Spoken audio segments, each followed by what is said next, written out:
Hello student, excellent exam में मैं विवेक आपका फिर से स्वागत करता हूं। दोस्तों आज हम लेकर आ चुके क्लास 12th सामान्य हिंदी में बहादुर कहानी का सारांश। वो भी दोस्तों आपको 5 अंक में बोर्ड एग्जाम में पूछा जाएगा और ये क्वेश्चन जो है वो 2021 के बोर्ड एग्जाम में आपको ज़रूर देखने के लिए मिलेगा। इसलिए इस कहानी को बहुत ही ध्यान से रखिएगा और बहुत ही अच्छे से तैयार कर लीजिएगा। बात करते हैं दोस्तों, तो ये जो कहानी है ये आपके क्वेश्चन नंबर 6 में पूछा जाएगा। और इसमें ध्यान सुनिएगा, क्वेश्चन नंबर 6 में 2 तरीके से पूछा जाएगा। या तो आपसे 2 कहानी दिया रहेगा, उसका आपसे आशय स्पष्ट करने के लिए पूछेगा अथवा करके, ठीक है। या फिर आपसे 2 कहानी दिया रहेगा, उसका बोलेगा सारांश लिखने के लिए।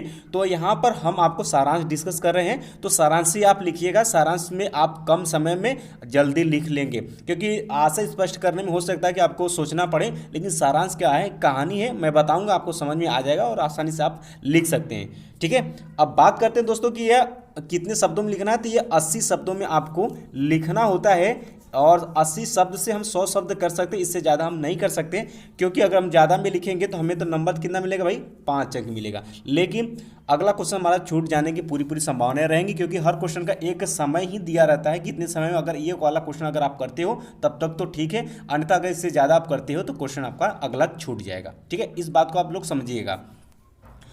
तो दोस्तों जितने स्टूडेंट क्लास में आ चुके हैं, फटाफट इस क्लास को आप लोग लाइक शेयर, और जो स्टूडेंट चैनल पहली बार है चैनल को आप लोग सब्सक्राइब जरूर करिएगा, ताकि जितने भी इंपॉर्टेंट क्लासेस चल रहे हैं बोर्ड एग्जाम से रिलेटेड वो आप तक पहुंच सके और उसे प्रिपरेशन करके आप बोर्ड एग्जाम में अच्छा नंबर ला सके। और दोस्तों जैसे ही बोर्ड एग्जाम का आपका बोर्ड एग्जाम का पेपर समाप्त होता है, वैसे ही आपके कंपटीशन की एग्जाम की तैयारियाँ भी शुरू करा दी जाएंगी।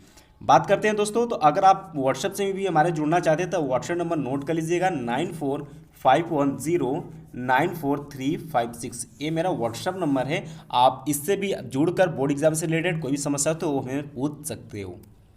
अब शुरू करते हैं दोस्तों अपनी कहानी।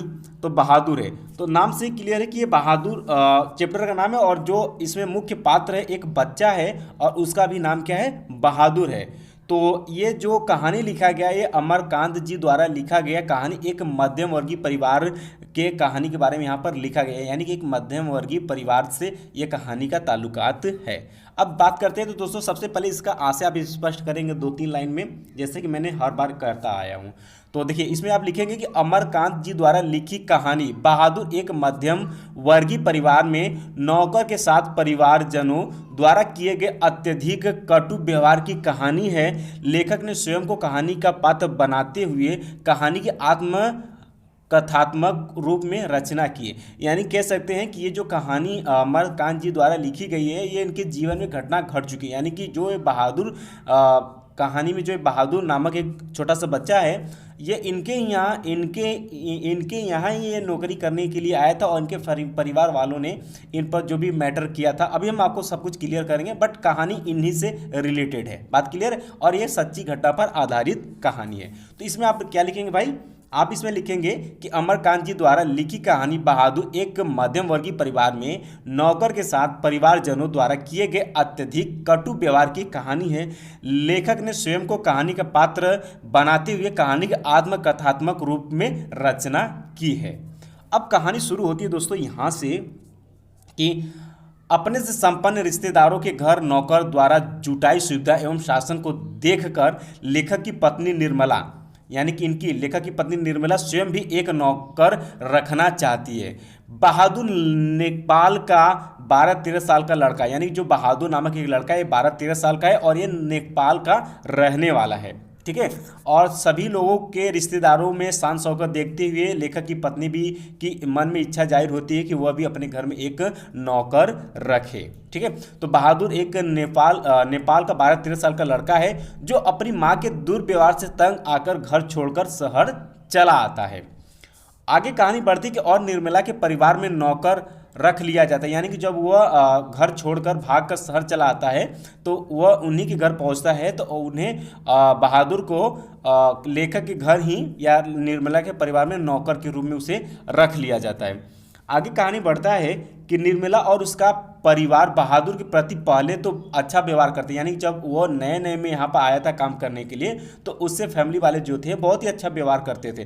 परंतु जब समय बीतता गया, यानी कि परंतु धीरे धीरे कठोरता बरतने लगे, यानी कि जब समय धीरे धीरे बीतने लगा तो उन पर एक कठोरता बरतने लगे।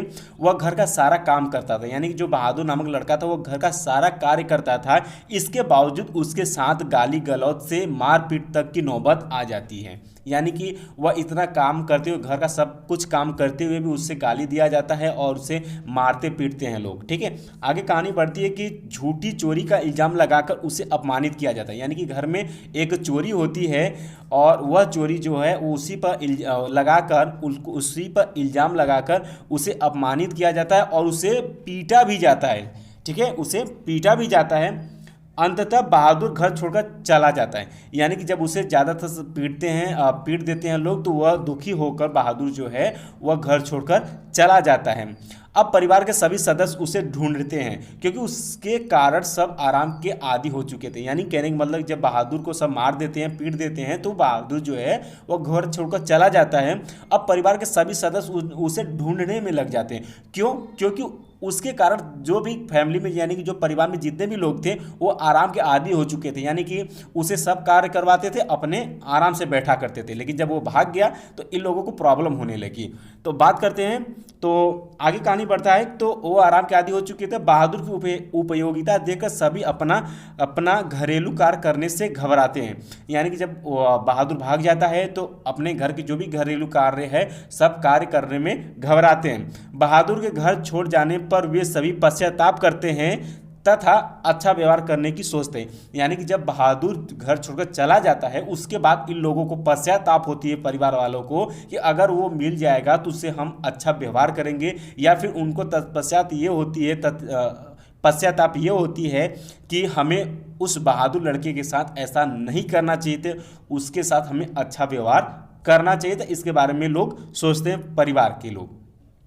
अब आगे बढ़ता है कहानी की, परंतु अब पछताए होत क्या जब चिड़ियाँ चुग गई खेत। ये आपके लिए बहुत ही इंपॉर्टेंट पॉइंट इस वाले में, जैसे कि मैंने इसके पहले पंचलाइट में भी एक बताया था कि तुम्हारा साथ खून माप खूब गाओ सलीमा का, ये भी अगर आएगा तो ये भी आपको ब्लैक पेन से ही लिखना है, उसको दर्शाना है। और यहाँ पर भी एक पॉइंट आप लोगों के लिए फिर से मिल गया है, इसे आप अच्छे तैयार करिएगा कि परिवार के लोग अच्छा व्यवहार करने के लिए सोचते हैं। अब आगे आप लिखिएगा, परंतु अब पछताए होत क्या जब चिड़ियाँ चुग गई खेती। से आप ब्लैक पेन से लिखाएंगे, बहुत ही अच्छा नंबर आपको मिलेगा। ठीक है, तो यहाँ तक आपको दिखाना है। लास्ट में आपको लिखना है कि बहादुर में सहनशीलता और स्वाभिमान की भावना कूट कूट कर भरी है, उसके इसी चरित्र के कारण यह कहानी हमें प्रिय है। लास्ट में आप जरूर लिखिएगा बहादुर किससे रिलेटेड ही, बहादुर का बारे में आप यहाँ पर लिख देंगे 2 लाइन, लास्ट में पैराग्राफ चेंज करके लिखिएगा, अच्छा नंबर मिलेगा।